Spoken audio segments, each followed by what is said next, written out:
it, baby. I need to do this. 3, 2, 1. Hello, Yes. everybody. Welcome back to another episode of the Nine Hole Podcast. This is your host, Ian Miller. I am so fortunate today to be joined by a World Series champion, one of the best defensive center fielders in the game, and current outfielder for the Arizona Diamondbacks, Albert Almora. Al, what is going on, brother? What's up, bro? Thank you for having me, man. Thank you. This is gonna be fun. Dude, it is an absolute honor, man. How is everything going with you? Obviously, like you missed some time last year with the shoulder. I'm gonna kind of get into that here in a little bit. How are you feeling right now, bro? How does it feel to be back? I feel grateful. It's having the game taken from you for a year, and you kind of just watching from afar, not knowing what to do with yourself is definitely a challenge mentally. But it's been fun to be back and just really enjoy it and take it all in, man. It's I've really been in the present as I've been here. I love it, dude. So how's the shoulder feeling? Oh, we got some people pouring in the chat. I see some people showing up. I love that for the 7 o'clock start. How's everything feeling, brother? Now that you're back in, I see you already diving, making some sick ass plays out there in the outfield, bro. How does it feel? Yeah, playing in the winter was a huge step for me to gain that mental confidence to just go out there and just be me again. Obviously, there's some hurdles you have to go through with the rehab and like your fatigue and whatnot, but it's been a good process. I've been working, I've been getting better, and I feel back to normal, man. It's just good to be out there. Dude, that is fantastic. So Santurce, I had some experience there, dude. I went out there. I No lived, way! I didn't know that. Isla Verde, dude, is where I was living, man. It's fantastic. Yeah, I loved it. What would you say is the competition like? Obviously, that is top tier baseball, man. But what would you compare it to, maybe level wise, like and the winter ball experience overall? A lot of veteran guys. I would say there's a lot of knowledge in the game. They pitch differently as an offensive guy, but just the environment, man, really it's definitely a hitters league. I don't know how it was when you were there, but we struggled. I was working on something the whole summer leading up in rehab, working on my swing, feeling nice. And then I get out there in the first batting practice, I'm driving a ball right center, and it's just can of corn. You know what I mean? And I'm thinking to myself, I go, this isn't gonna play, and so launch angle, everything had to shorten up, keep the small ball alive, and it was a challenge, but it was really good to see that I had to make adjustments as the time went on, and that was the fun part. That's the grind that we go through. During the seasons, like, yeah, we got to make adjustments, and then all right, we got to play to this league somehow. We got to be successful somehow. So it was a good learning experience. Big time, dude. Yeah, the adjustments are some things that I'm going to be peppering you with some questions about, like the offensive production. Obviously, the defense is the strong suit, and it's like, dude, it's elite. I'm going to ask you a whole bunch of questions about that. The rehab process. Obviously, you had posted on your Instagram, you got some surgery at the start of 2023, and you missed 2023. Man, obviously, that's kind of what led to the winter ball. Dude, what was the rehab process like? What was the mental grind like? And was that one of the tougher things that you kind of had to grind through, in baseball? Biggest adversity I've been through, to date in this game. Rehab was, I got sent home at the end of 22 with Cincinnati, and I was told that you don't need surgery, just kind of progress rehab and get it stronger on your own, and I did. I was in PT 3 times a week is what, the workman's comp and all that stuff got it. And so 3 times a week I was with a great guy down there. He was actually the Florida Panthers PT. And we grinded, and that was 3 times a week with him. And then on the other days it was on my own and really having to put the time into working. And dude, from September to December, there's no improvement. I couldn't lift a 5-pound dumbbell in front of my face without it like grabbing it. So I knew something was wrong.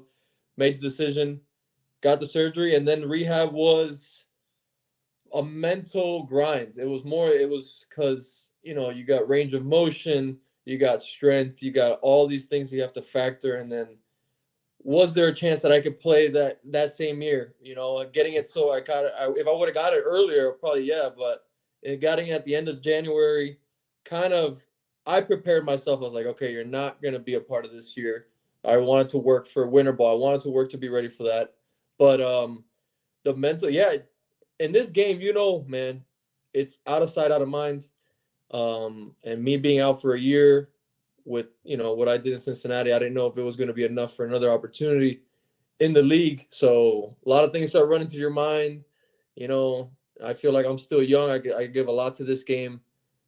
So yeah, man, it's just I worked my ass off, dude, and I grinded, and I wanted to get back. I wanted to do everything I could to leave it out on the field. So I'm blessed with this opportunity now. I love it, dude. I love it. Obviously, dude, you've played baseball for so long. It's been Yeah. such a Mm. huge part of your life when you literally can't do it Yeah, and bro. the mind starts racing. Obviously, you might feel physically, dude, I might be able to push through this, and it's like, man, I might. Yeah. Does that factor in? Like, what if you re-aggravate it? You come back early and you re-aggravate it, dude. It's crazy. I get it. I get it. I get it. I kind of sat out a year with a back injury, bro, and it's like I didn't Yeah. require surgery. So it's crazy. I definitely wanted to ask you about that and kind of pick your brain on that, and just it's awesome to see you back, dude. Especially like Thank you, already bro. making insane plays in the outfield, dude. It's awesome. Thank Looking you. forward to seeing the success and like the continued just top 10 plays Heck yeah. moving Thanks. forward, dude. So Can we I curse? Can we curse on this? We can curse on this. absolutely, bro. Let it All right. rip. Let it All right. eat, dude. So, like, this is the Nine Hole Podcast where we speak to the next generation nine hole hitters. Obviously, my story was a little different than you, right? So, dude, I had to walk on and like I got extremely lucky. Not saying you've never gotten lucky, but there's always been an incredible buzz, at least around you and your defensive ability. Obviously, with the bat, I Yeah. wanted to kind of set the table there for a little bit, right? So the journey to get to where you're at now, obviously you got taken in the first round. There was a buzz around you in high school. There was a huge buzz when you get drafted in the top 10 picks, man. There's going to be a huge buzz following you. Was that a whole lot of pressure? And did that feed into anything that had to do with success? Did that feed into anything that kind of prepared you to get to the big leagues? Yeah. I mean, I feel like just being as that, getting drafted, I just bought me opportunities. I feel like, but the pressure aspect, I put a lot of pressure on myself, so I didn't really sat down and focus on like, oh, I got to perform. I wanted to do it for me, you know what I mean? I knew the type of player I was and what level I could play at. So never felt that. I had the pressure within myself, so I never really never really listened around. But yeah, man, it feels like yesterday, but it's been a fun the way this life, it's life, right? So I just continue to grow and continue to mature and continue for experience to get better, and then it feels good right now. It feels good to be here. 100%. Hmm. 100%, dude. So just read off some accolades here, right? In high school where everything kind of started, man. I wanted to ask you a bit about it because I am getting, questions. People are reaching out to me. People follow the podcast that are looking for guidance, looking for information. It's awesome to touch on your story and kind of elaborate when the spotlight was on you, how things were going, man. So 2011, you were the USA Baseball Athlete of the Year, played in a record 6 national teams in high school, which is fucking nuts. You were committed Yeah. to play at Miami before you got drafted in the first round, number 6 overall. Obviously, dude, there is an incredible buzz surrounding you. I wanted to hit on, obviously, there is just the hype, right? The all eyes on you, man. When did that start? Was that a specific like instance? Was that a Yeah. specific Yeah. season, a specific team? Like, how did that start, that buzz surrounding you? That's a good question. You know what? I've always played on really good teams, right? Like I've always, even in travel ball, I had former major league players that have coached me and kind of, I don't know, put some work ethic, and obviously I got that from my pops too, but taught me how to be a competitor, right? So I would say when I got to my first USA team when I was 13, that I actually branched off and went to a different country and did that kind of on my own. I started seeing the talent that was around my age group, right? Those were the best of the best. And I started seeing that, and nobody worked harder than me, bro. Like that there was just in high. I don't know. It had to be very few, man. I grinded, and yeah, tournaments would go by, tournaments would go, and I would be doing well, and then USA, and then the early mock drafts, like shit that I don't even know how. Thinking back at it, like how people knew and stuff like that. But I would say USA was really what opened up my brand, would you say, for the game, and just kind of dominating that set me apart. And yeah, I was all those things you named off, man. It happened so quick, but the work never stopped. The more hype I would get, the harder I felt like I was going. So Love it. it was a blast. Yeah. I love it. So right around 13 is when you probably 13 saw is what I started seeing. Like, all right, this is. I was kind of young for draft stuff, like, but this is like what you were a dude 2012. then. Yeah. These are the Yeah. guys that I'm going to be going. Yeah. I love it. I love it, man. Yeah. So obviously you were a first rounder, right? The number 6 pick coming out of high school. So I'm Yeah. thinking about my situation and how like young, maybe immature I was, not just like personally and professionally, but in the game, dude, the stuff that I didn't even know being a 21-year-old getting drafted. You know what I Yeah. mean? So you're a first rounder that has to grind through the minor leagues. You were drafted 6th overall, right? So you're 17, 18, whatever it is at the time. People can look it up, right? You're a millionaire and you have to grind through the minor leagues. You leave home. What's that like? What's the initial thought process like? You're stepping into a man's world, Yeah. with all this money, with all this hype surrounding you, dude. What is that like? Again, having that experience with USA, kind of like it was an easy transition. It wasn't like I was homesick and like, oh, I needed to stay home. No, I felt like those experiences that I had going to different countries kind of on my own. My parents couldn't afford to fly out there with me, prepare me for that pro experience. And showing up to Arizona that first day, I was excited. I was more excited, pumped. I was like, dude, this is it. This is what we've worked for. Like we got here now. Let us go. And then I had some friends that were with the organization with Daniel Vogelback and guys that just, it's just part of the guys. And then you just embrace like, all right, this is what I do. I'm gonna come to the clubhouse. And that first day showing up, I was like, dude, this is amazing. You know what I mean? This is my office. Like this is my office. That was going through my 18-year-old brain at the time. I didn't know how tough the minor leagues. I've heard stories, but like the grind, and obviously I was blessed. I had some better financial options than some of teammates that I've played with that are living 4 to 5 to a place. Really they're grinding, really grinding. I was fortunate enough to have a decent spot and whatever, but it's still the grind is still the grind. No doubt about it. I love it, bro. I love it, dude. So obviously you progress through the minor leagues, you grind through it. And dude, so you get called up in 2016. We'll hit on that year a little bit. But 2015, you're in Double A, hit 272, 9 home runs in 106 games. That's fucking fire. 2016, you're in Triple A and you're hitting 318 in 54 games. Do you know, like, hey, dude, this is going to happen at any point in time? Like, what's the thought process there leading up to the call up? I was so just focused on like trying to progress as much personally because the team was stacked. You know what I mean? Like you guys, that team was, incredible team. So I didn't know where I fit in there, but I was having a good, season. I really wasn't thinking about it, but it was just, it's fun when you're doing well. It's fun. You get to it. You go to work happy and all that stuff. So it was just a great year, man. We were rolling. I love it. What was the call-up story like for you? Was it like fairy tale? Because, dude, I didn't get to experience that. I didn't get to experience it. You didn't get that? No. Dude, it was just a handshake. It was just like a transaction, bro. I got traded, and it was like I didn't get to know the manager too well, man. You know what I mean? I was there for like 3 weeks. Hey, yeah, you're called up. Dude, what was it like for you?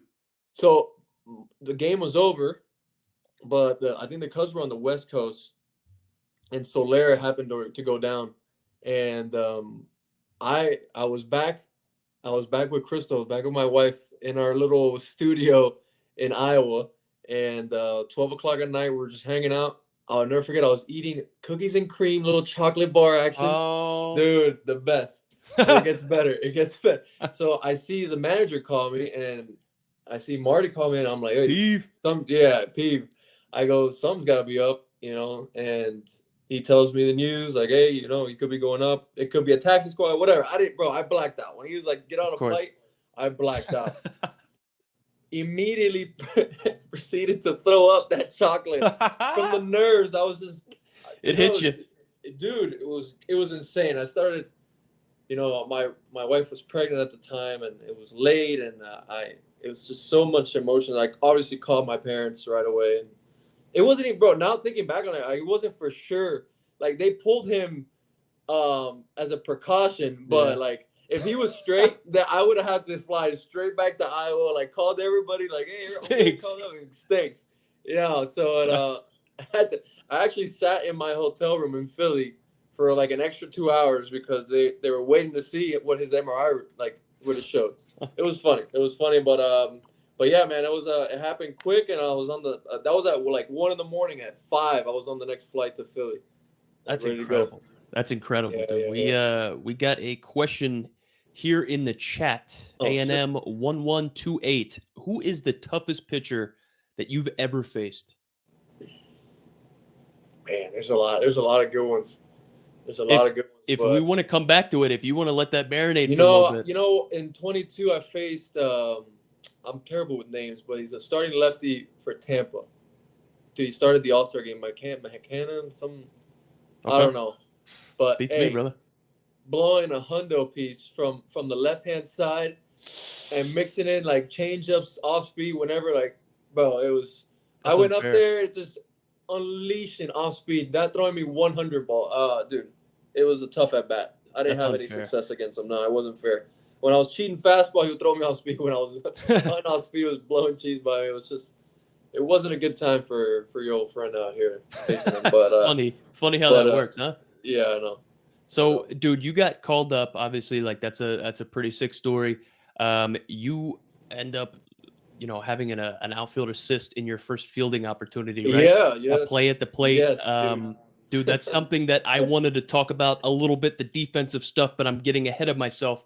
So we're still in 2016, and obviously, Chicago Cubs fans know that is the year that the boys brought home some hardware and won a World Series, the first time since I believe 1908. Mm-hmm. And so just talk about the Game 7, dude, where you absolutely changed the game here. That tag up, top of the 10th, right? Schwartz hits a single. Yep. Dude, deep fly ball, right? KB hits a deep fly ball. You tag up, dude. What is? I'm sure you've talked about this a million times. Was that something just in your head? You're reading it. Or was it something like the first base coach is yelling at you, get back, get ready to tag? I couldn't hear shit, bro. Are you kidding me? Game 7, there's 80,000, bro. It felt like there was 300,000 people there. I got to first, and Napoli was playing first. And I stepped on, and I just looked around, and I told Napoli, I was a rookie, like a month into the show, looked at Napoli. He's been there for 15 years, and I was like, this shit's awesome, huh? He kind of looked at me like, what's this guy? What is this guy talking about? And no, the situation, there was nobody out, and KB, we're taught nobody out, we tag. But in that situation, it was kind of iffy because it was driven, you know what I mean? So, like, that shit gets down, and I'm standing on first, that could, I'm not going to be well-liked in Chicago. So I just kind of took a gamble.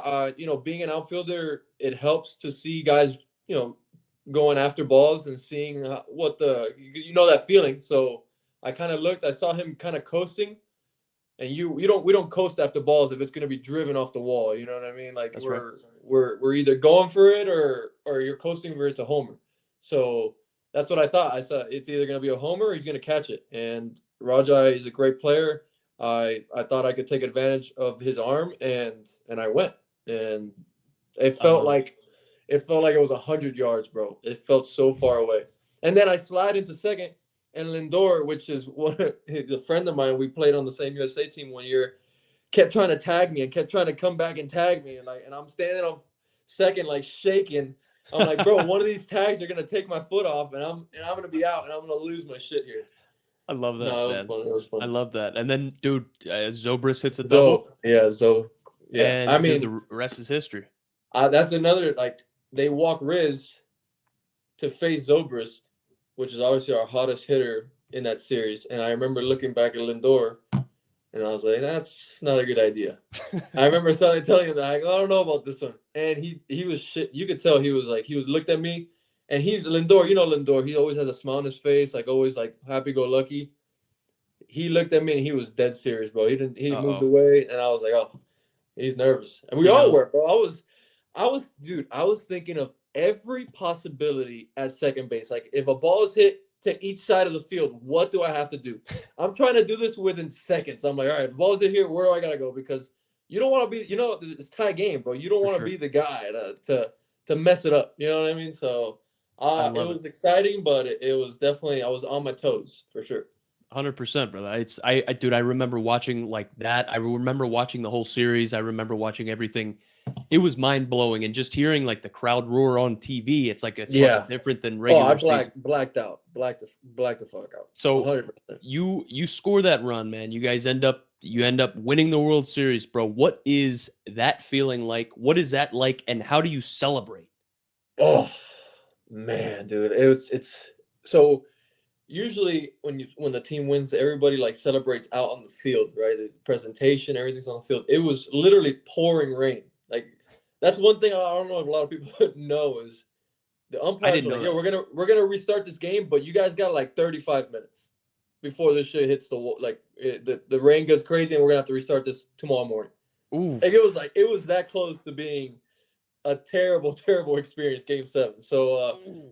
yeah, it was the celebration was a lot of inside, a lot of I mean, obviously the alcohol there is just through the roof, smoking cigars. I mean, Yeah. you have Bill Murray is like coming up, giving me a kiss on the cheek, taking pictures of Eddie Vedder, like all these superstars are just and you're just involved and everybody's hugging, everybody's like in the dugout, didn't care if it was raining. It was just an emotion it didn't stop for me at least for a couple months. Like it was just always constant on the move, the parade, signings here. It's just I went on vacation and just continued partying. Like I gained so much alcohol weight. It was unreal, bro. Dude, well deserved, man. Would you say that to this point, I mean, nothing can top that on the baseball field? Is that the coolest moment by far that you've ever experienced? Winning the World Series is definitely, I mean, yeah, bro. That's what we play for. That's what we play for. There's one moment this offseason, this year that was really special to me was when in Puerto Rico. One thing is our team they loved family. They loved kids around. And my kids came to visit. Bro, AJ was with me. Tino, my youngest son, he's still young. He wants to be with his mom, but my oldest son is like playing baseball now. And yeah, bro, he's playing ball now, dude. It's crazy. But he was with me from it was a 7 o'clock or 6 o'clock game. He was with me from 12, literally up till like national anthem Oh, on the line stretching. Yo, that's to me nothing can't will beat it. ever like that. You can't beat that, dude. He was Dude, like, bro, shagging, picking up balls in the cage, like we were swinging, like the whole day. Like didn't we can't do that here. Like this is the work. You were working, and you can't that's have right. kids like that. So for him to experience like the pregame, like the meals, like the music, people were playing dominoes, like messing around. He was loving it. Dude, That to me, I'll never forget. Never forget. that's something that I wish I could have experienced if I had a son, right? I have a daughter Yeah. who's 9 months old who has no idea what's going on, obviously, right now. But Yeah. like that's something that you always dream about, dude. So that's Yeah. awesome that you get to experience that, man. That's so sick. Yeah, I've tried to keep the dream alive as long as possible just for them to see and just be able to live with me a little bit through this. dude, I mean, he'll never forget that, Dude, bro. never, That's man. so sick. Trying, So yeah. you've played parts of 7 seasons in the show. You are about to enter your eighth, and you've Yes, been sir. with 3 teams, dude. Right? So Yeah. the Cubs, the Reds, the Mets. Mhm. Where is the best spot in your opinion? Where's the coolest spot to play? Either as a visitor, man, Mhm. or home, whatever. However you want to kind of answer it, dude. Where's the best spot? Whether it's the stadium or the city or the overall experience. Uh they're all there. You're usually guys I answer bias because they do well in certain spots. Like Mm, the big leagues it's a different life, man. Like it's beautiful. I love history. So being in Wrigley for almost 6 years, to them playing like in Boston. I never got to old Yankee Stadium, but like Dodger Stadium, these kind of places that have a lot of history behind it, where special, baseball has been played. that shit always stands out to me. I love that kind of stuff. Even though the clubhouse in Boston stinks and it's Yes. small, but the vibe there is just sick. You know what I mean? Like you literally have to cross fans to go to like the weight room, and you're just it's just the vibe. It's just Dude. it's Fenway. You know what I mean? So those kind of experiences are hard to top, no doubt. But then you got places like Miami where it's home and you get the family to see, and usually try to do well series. Oh, even more. You know, you try to press a little bit, but it's always fun, like being in center and having your friends in center field stands talking shit, and like, you know, you play with some of my friends. We played Warzone. You know how much, you know. That's right. We just rank on each other, and we have a good time. And yeah, I enjoy those moments. I love to hear that, dude. I actually, dude, I debuted in Fenway. So I was out in center field fucking shaking, you know what I mean? Like just trying not to throw up, you know? Yeah, dude, bro. it's crazy. Dude, there's not one bad spot obviously in the big leagues, but yeah, you'd be surprised with how dumpy kind of the away clubhouse is in Fenway. Obviously, you go back you get to the kitchen and it changes, right? You go through. I don't know if they did that when you were there, but when I experienced it, you have like metal lockers, like a high school locker room. Oh yeah. And then you go back through this long hallway, and then you take a right and you go up into the kitchen, and they like redid it. I guess I don't know if that was the first year or what it was, but dude, I was blown away. It's crazy. No, they're gonna do some work to that. I'm sure. Yeah, dude. Yeah, dude. So, bro, I got a couple more questions for you. I wanted to hit on personally. Obviously, your defensive play is nuts, and you've had success with the bat. I wanted to hit on the elite defensive center field play, and maybe just like preach to the next generation of center fielders. Obviously, dude, I spent some time with you. I was fortunate enough to kind of be around you in spring training, the alternate site, man, the year that, you know, COVID, when that shit shut down, dude. So I tried to just emulate you, be around you, pick your brain whenever I could, dude. When you're in center field, bro, obviously you're making diving plays, you're making insane catches, you're throwing people out and shit. What is the mindset out in center field? Like, are you just like right off the bat, everything is yours, man? Like, maybe take me through that, dude. What are you thinking in center? I've always said that if I could translate the way I think about defense to the offensive side, like it'd be a scary, and it's very hard to do. I try to have the same confidence, but hitting is so much harder. I can control everything on defense. I feel, and my mindset, bro, when I go play, when I'm starting games, I feel, and this is no joke, I feel like every game there's a chance that starting pitcher is going to throw a no-hitter. So I never want to be the guy. So early in the game, like I am always like, yo, nothing's dropping here. Nothing's dropping here. And I'm so not being the fastest guy. I really got to be good and be on top of my like the pre-pitch. I got to be on top of like how his swings look. So I am, even though the outfield is very like, it could be low key, you might not get a lot of action. My mind is racing, like, and I'm trying to, and being when I'm in center, especially, like I want to control my boys. I want to know where everybody's at. I don't want to have any problems out here. You know what I mean? I'm trying to captain that ship, but I just try to slow the game down, and I try to be so prepared that when shit does happen, I'm just reacting. It's just a reaction, right? And now, honestly, for young outfielders, the key, honestly, what I've learned as of late, your first 10 steps is going to dictate if you make a play or not. It could be, I think, the 10 steps around you. You make a circle. If you're on point with your pre-pitch, if you're on point with your, being involved in the game and moving, those 10 steps are going to separate you from making plays or right out of the zone, or like that. honestly, that play that I played in Arizona a couple days ago. Yeah. I felt it was being my first game. You feel like, oh, I'm going to be tight. No, I felt so engaged. Every step, every pitch, I'm trying to explode. Like foul ball, I'm trying to move. I'm trying to gain every inch possible to cut down distance. Yeah, bro. Yeah, I feel like I'm getting better, dude. Like I feel like my shit's going to a different level now, just because of how in tune I am with honestly, it's the pre-pitch, bro. That pre-pitch little hop. Will Venable was the one that kind of introduced it to me. He was on here. He was. Yeah, that's right. I remember. Well, he introduced that pre-pitch. I remember him telling me, he's like, just look at infielders, and then I would see them do a little hop, little, look like a little bunny hop, and they're like, oh, what are you doing? I was like, oh, I just kind of walk into it. He goes, watch this. Just try to follow their lead, and then because you'll make up your movement. You know what I mean? I don't know. It's tough to explain, but I bought into it a lot. Having that whole year and a half off, not year and a half, just from this whole year. But I was thinking, since I couldn't go out there and catch fly balls and just shit, I was like, all right, how am I gonna get better? Because I don't want to lose a spot. I don't want to lose a step out here. I'm still 29, but your body's gonna be different. And if I want to play center, if I want to play premium outfield, I got to figure out ways to cut down distance. And I bought into that pre-pitch, bro. Ian, I swear to God, we were the best first. The coach, our bench coach, he's with Texas, and him and Will are tight. And he really tried to reiterate it to like all the other outfielders, and they bought in, and we were the best team defensively. But it was a sight to see, dude. I'm in the outfield. I played a lot of left. I'm in the outfield, and I'm seeing everybody move, bro. Like everybody's ready. Like all my eyesight, I can see everybody moving right before the pitch. We're the best team defensively out there, bro. That shit makes a difference, bro. Makes a huge difference.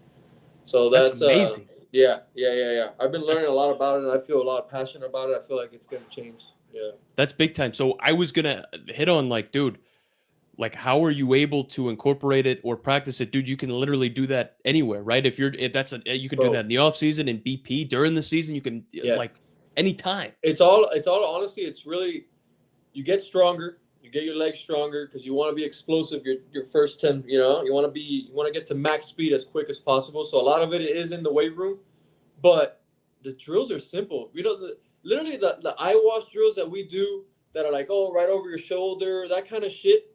If you just hone in and just kind of lock in, like we could talk shit. Like I've noticed, like, oh, I talk shit in the line now. We hang out, but the moment it's my up, I am trying to be as explosive. Even if they're like, oh, it's just right over your shoulder, I'm like pre-pitch hop, go 1-2 steps, I'm camping. I'm coasting to it. But that first explosive is really what I want to train every move. And even if it makes shagging easier because you don't have to really go after balls. I'm just gonna work on my first couple steps and then kind of visualize. I like to visualize too where the ball's gonna land. Like balls hit, take 2 steps, and I kind of look at a spot and I'm like, it's gonna land in this area. So kind of train that vision, train that mindset that way. Yeah, bro, you gotta do it, dude. You gotta do it. I almost want to like put the jersey back on and give it another chance, my guy. Oh my God. So that's the game within the game. If you want to be an elite defensive center fielder, you have to do the shit that nobody else is probably going to do, right? People that are just looking at you playing the game and you're just standing out there in circle, walking circles in center field, not a lot of action, but in between here, you're just like constantly moving. They're constantly trying to pick something up. Swings. We have the pitch comp now, so some outfielders actually get access to. And when I was with Cincinnati, if an infielder didn't want it, I'm like, yo, give me that shit. And I'm giving signals. I'm giving signals to the outfielders like, if you guys want it, like it's gonna be off speed. I'm like tipping my glove open, dude. What? I didn't even know that's a thing. Next level shit, bro. That blows my mind. Hell, as a young outfielder, I've always tried to look at catch. Like I've always used my eyesight. Like, all right, where's he gonna set up? What kind of? If I can see a finger. Now all I gotta do is listen. Fastball in. I'm like, I know how this swing's gonna look. You know what, bro? It's crazy, dude. That's crazy. Absurd. So that is a whole different ball game right there, brother. I got what, 2, maybe 3 more questions for you. I checked this out real quick. It was Shane McClanahan. Okay. Shane McClanahan was the nasty guy, right? 2022 man. Yeah.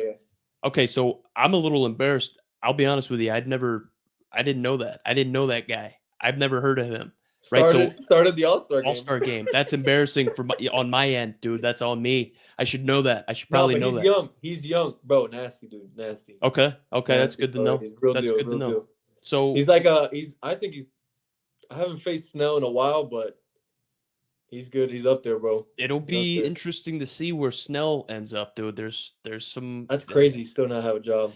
So that's obviously you just signed, right? Maybe a few Yeah. weeks ago. Yeah. Man, I can't imagine what those guys are going through, Montgomery and Snow. You're staying locked in and ready, but you're gonna want to be ready for opening day. You want to get acclimated to your teammates and shit. So I don't know. I don't know what's going on there. I'm obviously It's like, tough. It's a tough place to be in. Yeah, it's a tough place. yeah, brother. So, dude, hitting wise now, let's turn it over to the offensive side. So career almost 1,500 ABs in the show, just shy of it, dude.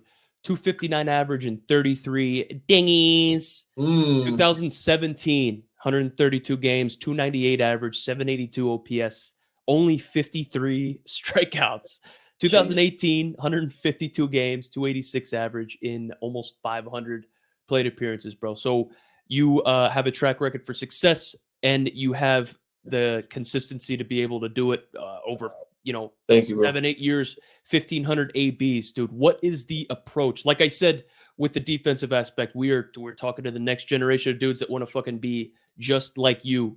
Yeah. How are you able to do that, man? Like, what is the approach? What's the mindset at the dish?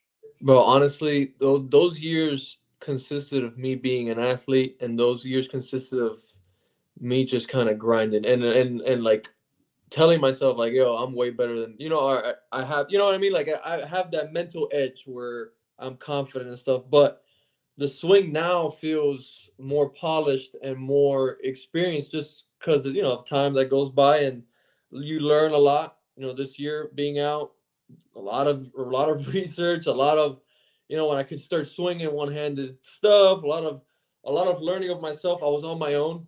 It was on my own. The guys that I trust hitting were working during the season, and I was just kind of high and dry on my own. But got a cage and just put the hours in. Me and my pops. I had Crystal have my wife put on a helmet and just feed and just kind of grind. But to answer your question, man, I feel like it's just a sheer will of just I want to compete, and I'm just sheer like survival. Really, that's how those years kind of went.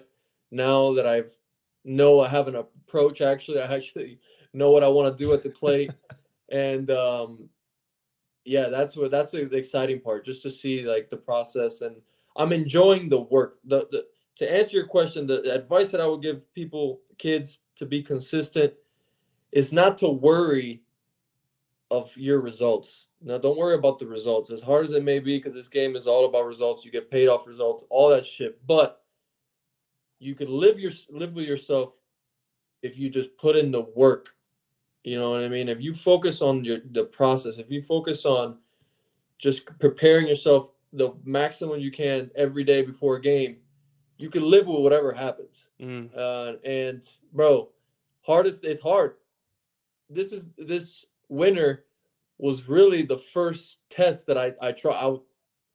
Let's put it this way, bro. I went over there to play. I wanted to get at bats, but I was like, this is a shot in the dark that I'm coming back to this game. I'll be real with you. You know what I mean? Like I trust my abilities, but out of sight, out of mind. You don't get a lot of second chance, third chances in this league. Like, I'm getting older, coming back from an injury. I wasn't really sexy as a guy you want to sign, but in between the ears got sharp. And I went to Puerto Rico with a knife in my mouth, and I said, I'm not going to be outworked. And honestly, the results weren't really there. Like during the regular season, I was making adjustments for how the league plays. The balls weren't that good. You hit balls, wouldn't travel. We talked about it. So it was tough. So the results numbers-wise weren't there, but I never got frustrated, or the frustration never won. You know what I mean? I'll get frustrated if I had a game 0 for 4 with 3 Ks. Like I ain't happy, but I found myself turning the page a lot quicker than what I would in the past. In the past, you're struggling. You want playing time. You go, oh, for fuck, I'm not going to play for, a couple of days, whatever the case may be. You're looking over your shoulder. I don't want to get sent down to the minor leagues. This game sucks. It's very hard. I love it, but it's hard.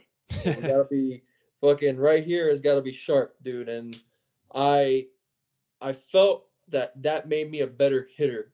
Dealing with that in Puerto Rico was like, all right, the numbers aren't there. But then once games started to count and in the playoffs, I had started, the adjustments started to pay off. I started to get hot. I hit 430 in the playoffs. You know what I mean? But but the consistency of the work never let up. So like before, if I would go, like I would, fuck, I'm not gonna hit. You know what I mean? Like my mind would change, and my mind never changed this time. And that's the same way I'm going about it now, dude. I go get into a game, start, don't start, get one at bat, whatever. I work my ass off during the day. Whatever happens in the game happens, bro. And I tend to work harder.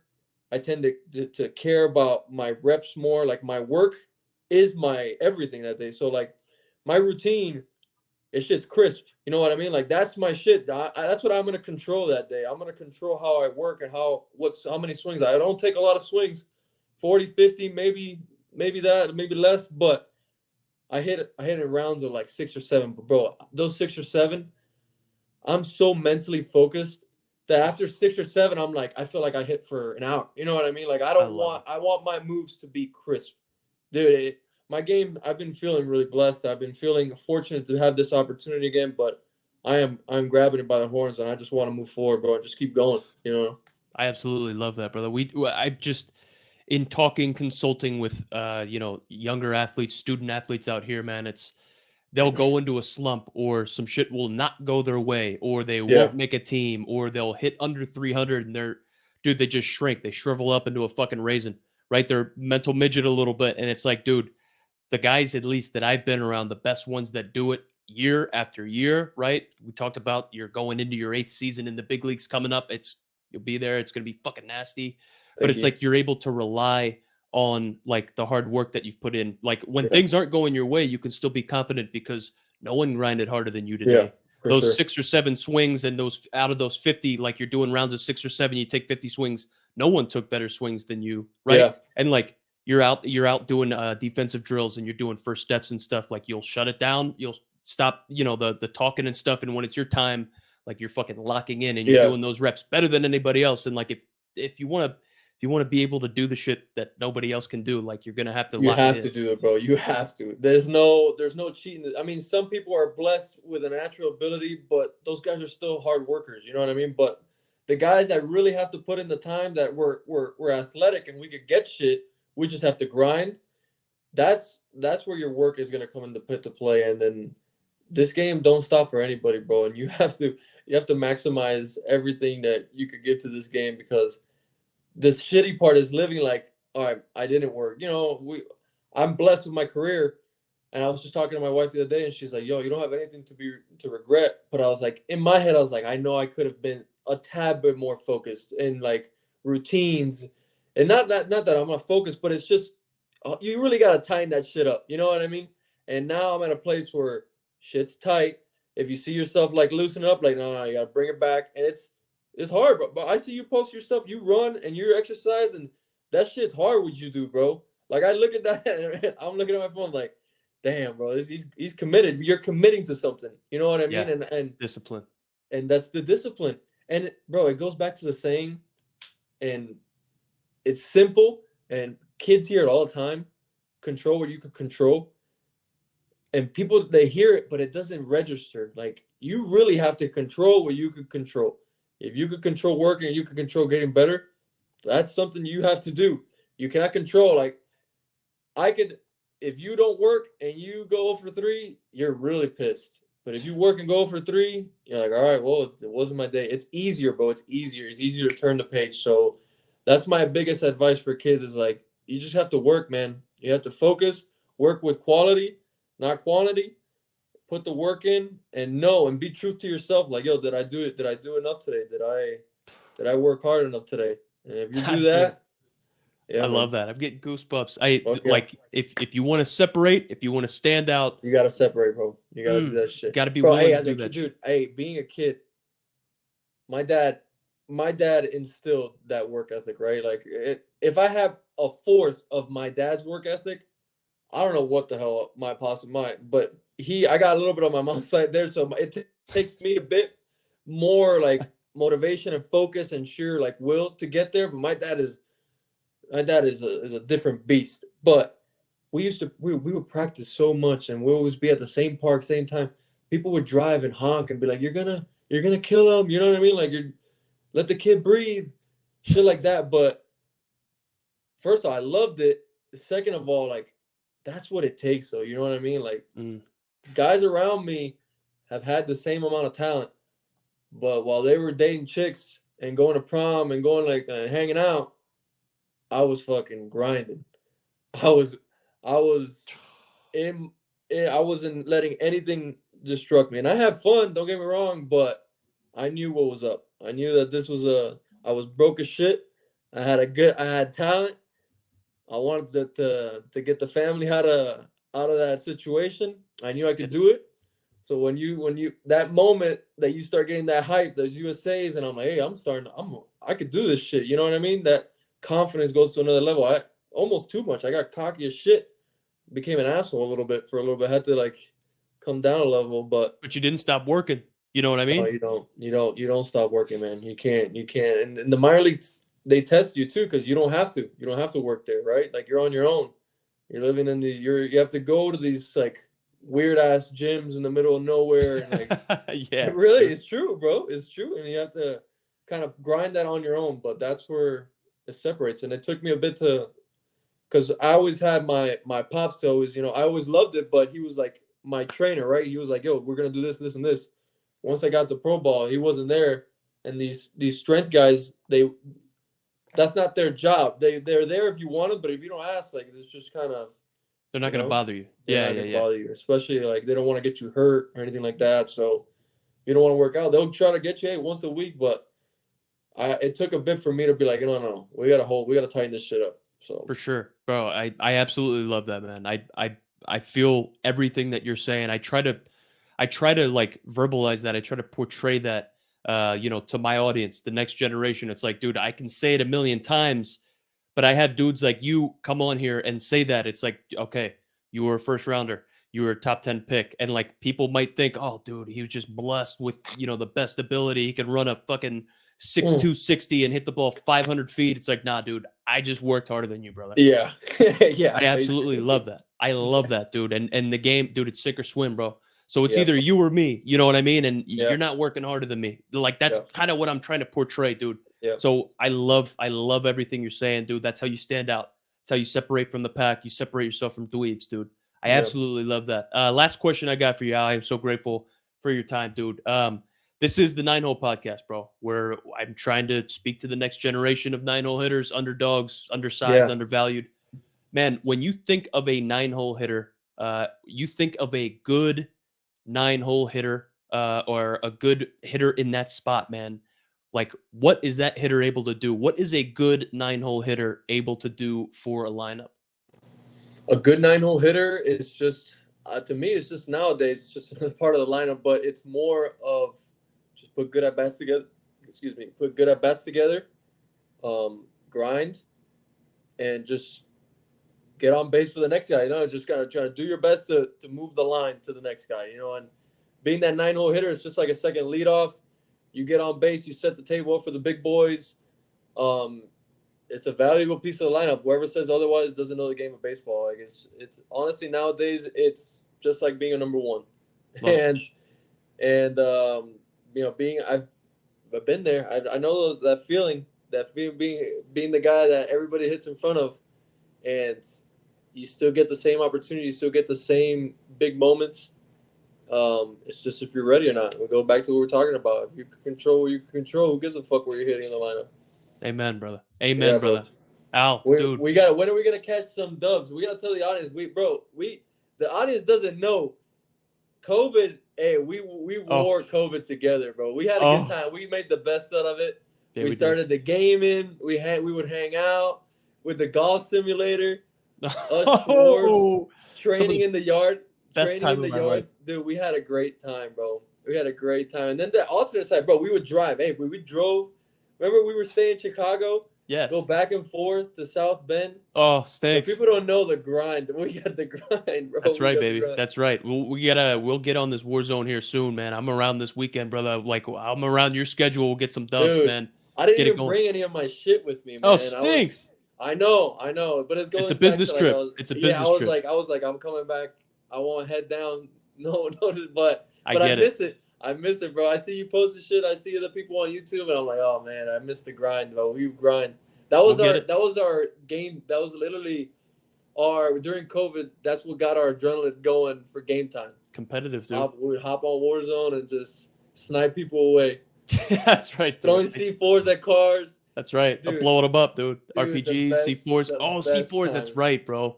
The best times, bro. I love that. Al, brother, thank you so much for your time. Thank you for coming on here, man. And just thank you for blessing myself and my audience, dude, with your story, answering all these questions, brother. I am looking forward to the continued success this year, dude. Wishing you the best of luck through spring. Thanks, bro. Thank you, bro. Appreciate to be here anytime. I love this.